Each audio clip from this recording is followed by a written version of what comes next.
Hello Huns, welcome to Astrology Hun Hun. Today we're going to talk about the interpersonal planets Jupiter and Saturn. First I'll explain what the interpersonal part is all about. So your personal planets, Sun, Moon, Mercury, Venus and Mars are the planets closest to the Sun and relate to different parts of your personality. They are very particular to you. The interpersonal planets Jupiter and Saturn are further from the Sun.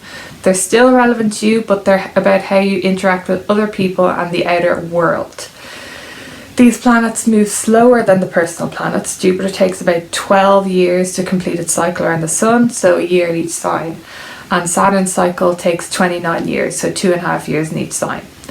Because these planets are slow moving, the house your Jupiter and Saturn are in will be important.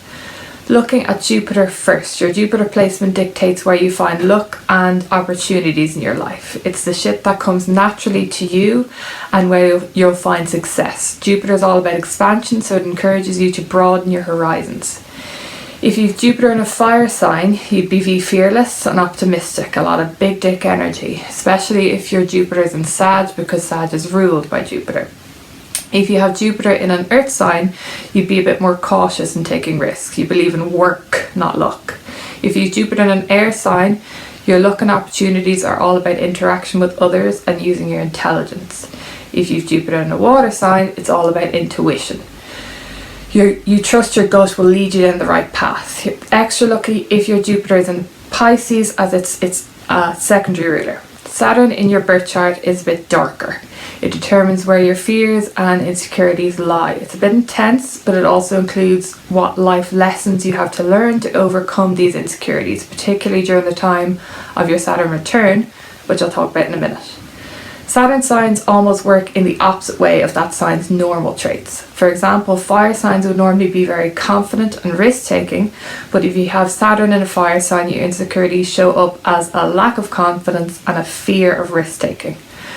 Earth signs would normally be very smart and high-achieving, but if you've Saturn in an earth sign, your insecurities lie around lack of achievement and a need for perfection. Air signs would normally be very confident and sociable, but if you've Saturn in an air sign, your insecurities lie in social interaction. And water signs would normally be very in tune with their emotions, but if you have Saturn in a water sign, your insecurities lie around the expression of emotions. Saturn's also linked to career and goals, so it's a good one to look at in terms of career guidance. Your Saturn return then. So all planets have a return when they come back to the point they were at in your birth chart. This represents a new cycle or a fresh start in this area of life. These return charts can be used for forecasting, but we won't get into that today, Huns. It's a lot. Saturn is also about maturity and life lessons and all that shit. So that's why people make a big deal out of your Saturn return versus other planet returns. It occurs around your 30th and 60th, and if you're lucky, 90th birthdays. It lasts for about 10 months, but you'll probably feel its intense energy for a while before and after your return period. Your Saturn return is a time when you're supposed to reflect on your life and see are things heading in the right direction. May sound daunting, but it can actually be a gorgeous time of spiritual growth and a stunning glow up. Whew. People with their Saturn in Aquarius are going through their return period this year. If you want to read more about that, have a look at the post on my page about Saturn return, and you can also check out the Jupiter and Saturn sign post to learn more about those signs.